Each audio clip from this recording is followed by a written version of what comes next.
Patients often see their local pharmacist more than they do their doctor. And so with Pharmacists Accessibility, they play an important role in filling gaps in care, helping to drive medication adherence, reducing the cost of care, but also improving patient outcomes.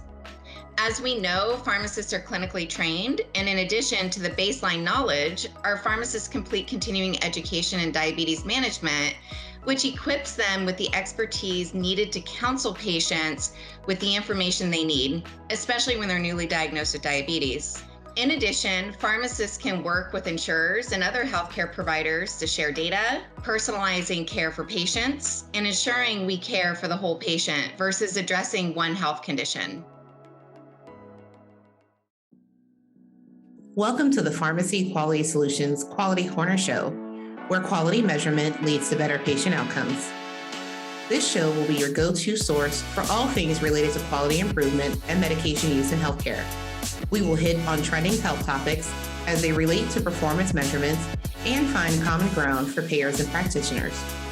We will discuss how the Equip platform can help you with your performance goals, and we will also make sure to keep you up to date on pharmacy quality news. Please note that the topics discussed are based on the information available at the date and time of recording. Information or guidelines are updated periodically, and we will always recommend that our listeners research and review any guidelines that are newly published. Buckle up and put your thinking cap on. The Quality Corner Show starts now. Hello, Quality Corner Show listeners. Welcome back to the PQS podcast, where we focus on medication use, quality improvement, and how we can utilize pharmacists to improve patient health outcomes. I'm your host, Nick Dorich, and on today's show, we are continuing our discussion on diabetes management and the role of the pharmacist.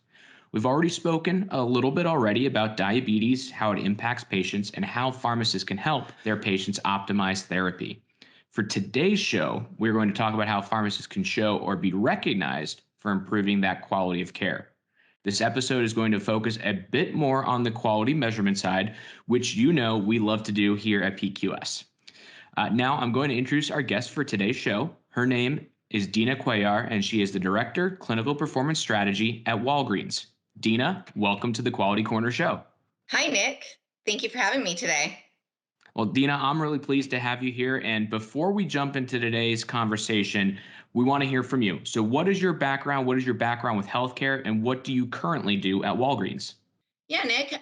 So I began my career in healthcare over 15 years ago as a pharmacy technician and area trainer for Walgreens, where I not only had the pleasure of helping patients every day, but supporting our team members become certified technicians.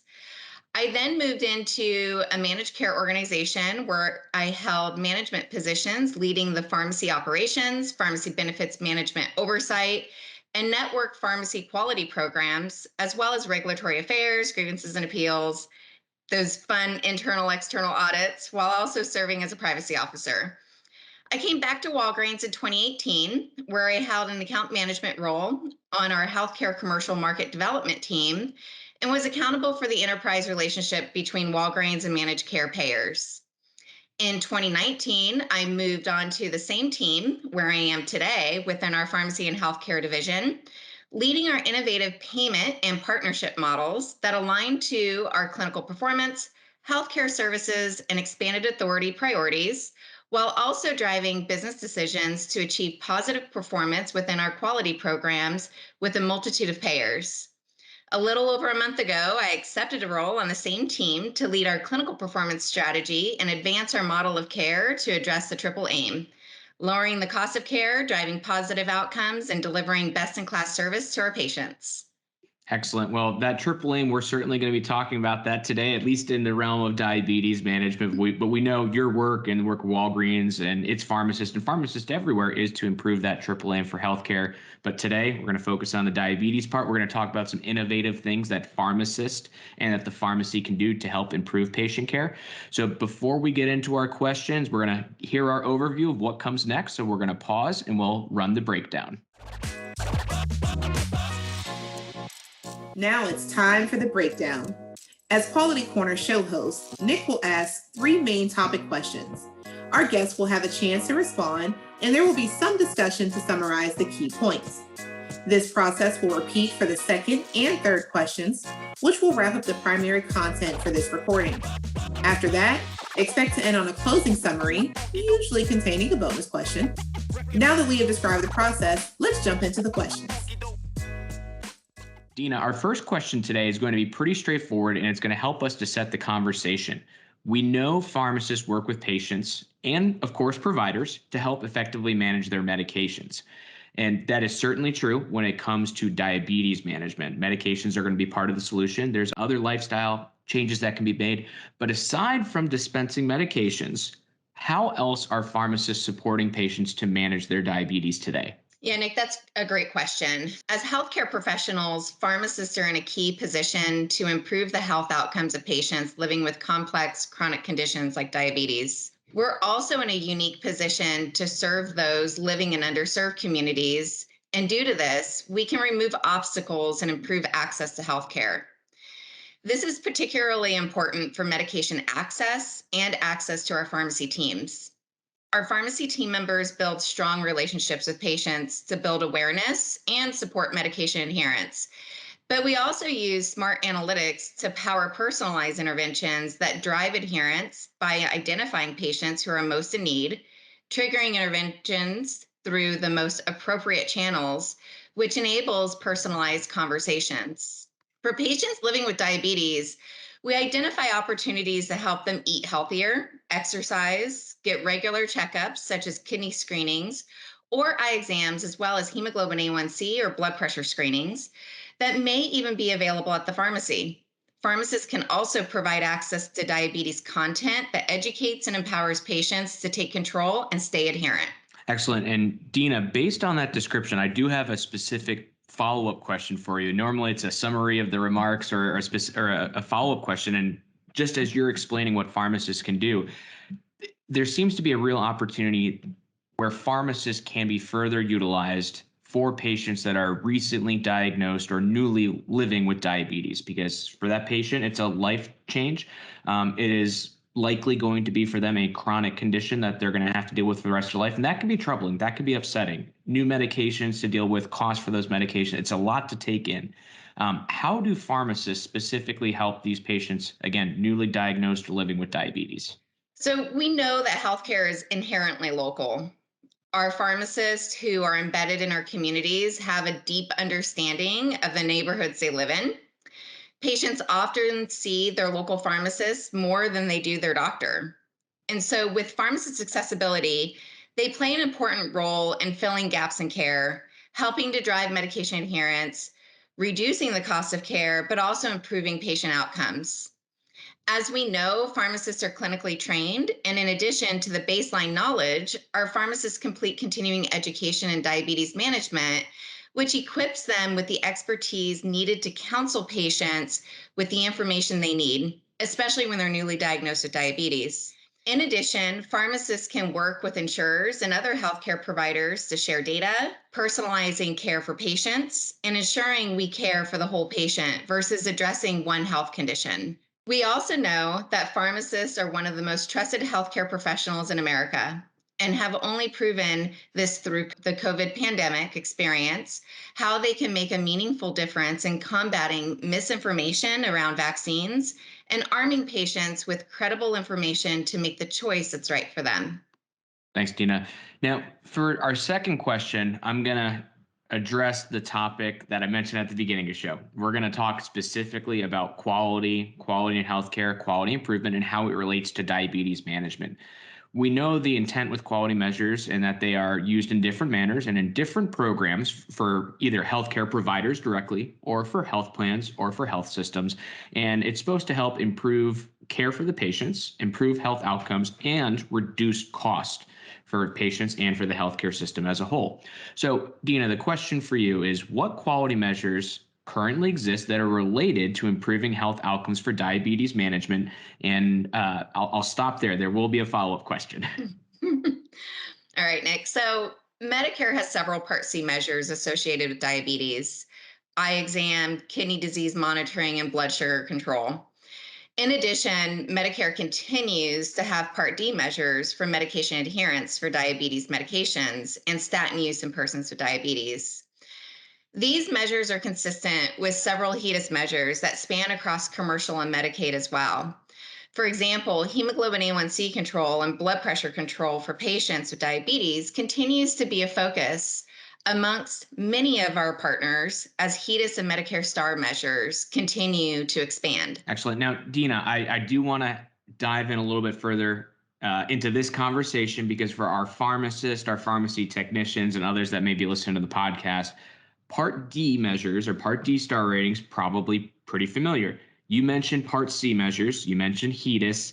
Those are going to be different components, and our audience may not know all the ins and outs of that. So specifically, do you mind explaining those programs a little bit further and how pharmacists can provide improved care and support for measures that are in those types of programs? Yeah, so Medicare Part C measures are typically on the medical side and are held accountable for those managed care organizations that have MAPD plans. So they're not just focused on the medication adherence side, but also the medical side of improving outcomes and improving overall health care for their members.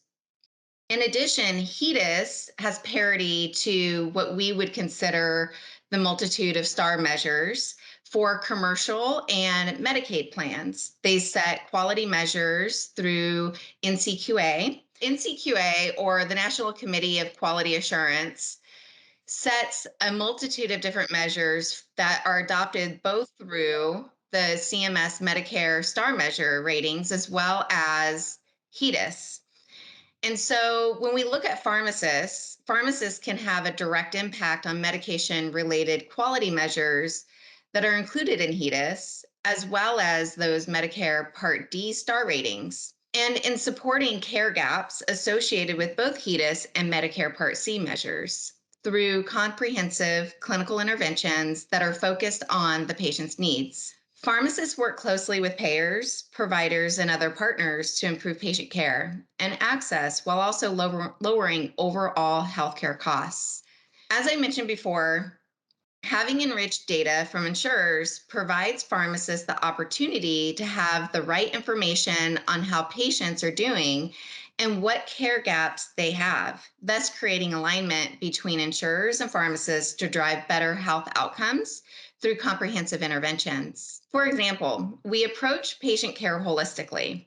Not only do we talk about their medications or the patient's medications, we also discuss the importance of their hemoglobin A1C screening, what the results mean, and any additional lifestyle changes that can be made to better manage their diabetes. Thus, closing the loop between what we just explained being Medicare Part D star rating measures, Medicare Part C star rating measures, and HEDIS. Thanks, Dina. It's an important call out, and I'm glad that we got to dig in deeper to what are the Part C measures, the HEDIS measures, and I'll loop this back to a conversation we've had in prior podcasts. Some of this could be related to pharmacist provider status. Some of this could be related to other pharmacist provided services that are not just related to the medication. But pharmacists being able to help a patient and conduct an A1C test, as you mentioned, right? There's certain billing and there's data sets. Those things are measured, and that matters to providers, that matters to health systems as well. So as pharmacists provide other services, I would note or call out here that there are typically going to be quality measures where assessment can be done. And for pharmacists that are looking forward to how you can show value in healthcare system, start looking at those Part C measures, start looking at those HEDIS measures. That's going to provide somewhat of a roadmap to where pharmacists can help. Now, Dina, with that, we're already on our track talking about the future. Let's continue to talk about the future for diabetes management. And what does the future look like specifically for diabetes management and how it can be further reviewed with quality measures? Yeah, the future of diabetes management continues to lean towards the holistic approach to drive patient outcomes, as we've already illustrated. Complex chronic conditions like diabetes necessitate programs that support the many needs of the patient. This includes access to screenings, such as those hemoglobin A1C screenings or blood pressure screenings, at one of the most accessible and trusted resources in the community pharmacy. We're also leveraging technology to help keep patients informed about their condition, what lifestyle changes they can make, and other steps they can take to help drive better outcomes. An example of the changing technology supporting the diabetes or diabetic patient is continuous glucose monitoring, or CGM.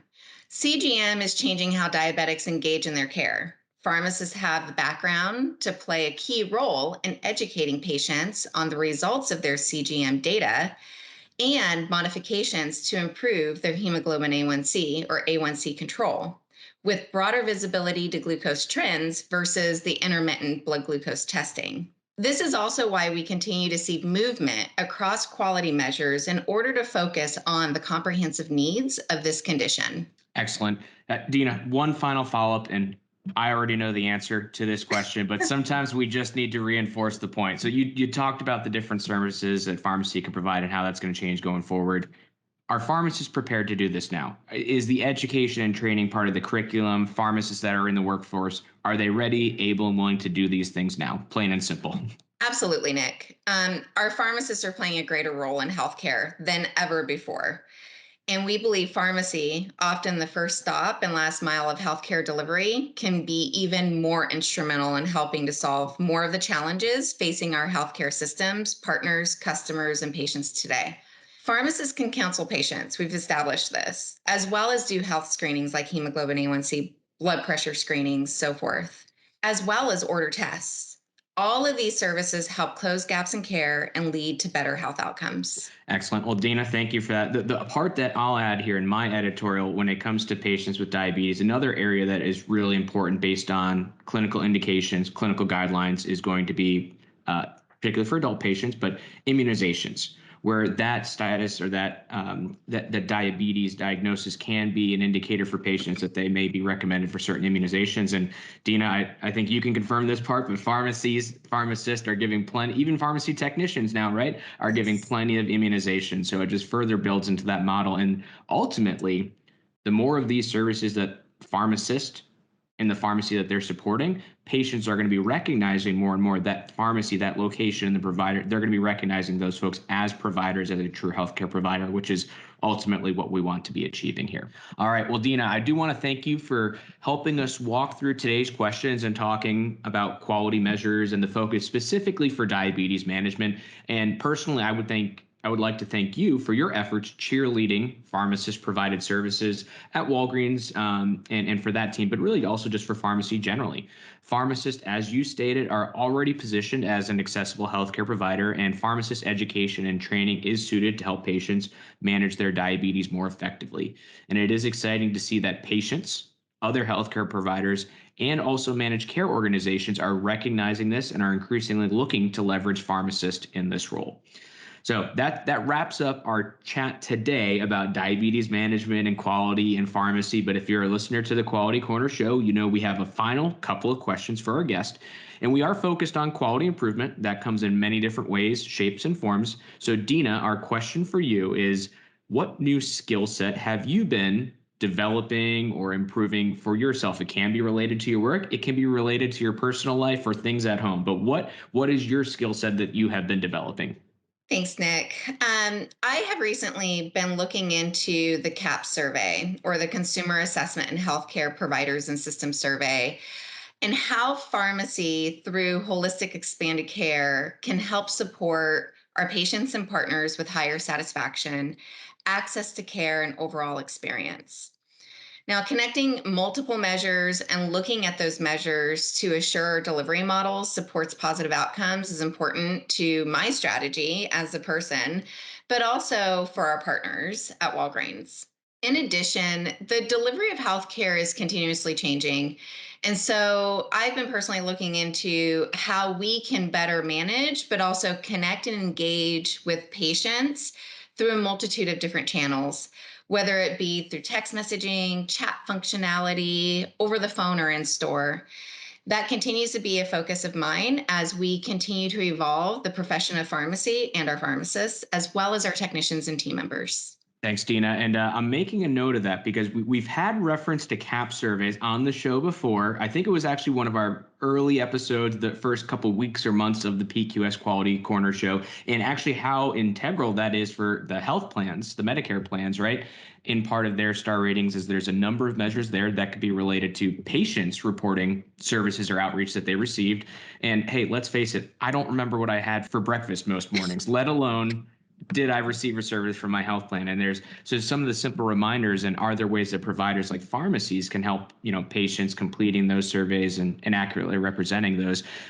It's a note for myself that we're going to have to, I think, revisit and talk about CAP surveys in a future episode as an opportunity for health plan provider engagement. But Dina, thanks for that shout out. And thank you again for joining.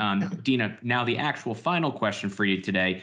If somebody is interested in reaching out to you about your role at Walgreens or what you talked about today and how pharmacists are supporting diabetes management, what is the best way for them to contact you?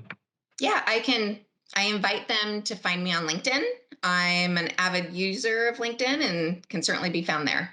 Excellent. Easy enough. And we'll have Dina's full name in the episode title and the show notes, so you'll have that name spelled correctly. But Dina, again, thank you for joining the show. Thank you for talking about the pharmacist provided services, and as well for supporting the pharmacist and the team members, and ultimately for supporting patients in your efforts. Now, with that does wrap up our content for today's episode, and we're going to finish with a couple of messages for our listening audience. So, of course, and as always, make sure you subscribe to our podcast, and if you have a question or topic, please let us know. Or if you have a topic and would like to come on the show and talk about that, we would love to hear it. You can DM us directly on Twitter @PharmacyQuality or by emailing info@pharmacyquality.com. Now, with that, I appreciate you, the listening audience, for the Quality Corner Show, and there is one final message from the PQS team. The Pharmacy Quality Solutions Quality Corner Show has a request for you. Our goal is to spread the word about how quality measurement can help improve health outcomes, and we need your help in sharing this podcast to friends and colleagues in the healthcare industry. We also want you to provide feedback, ask us questions, and suggest health topics you'd like to see covered. If you are a health expert and you want to contribute to the show or even talk on the show, please contact us. You can email info@pharmacyquality.com. Let us know what is on your mind, what we can address, so that you are fully informed. We want you to be able to provide the best care for your patients and members, and we wish all of you listeners out there well.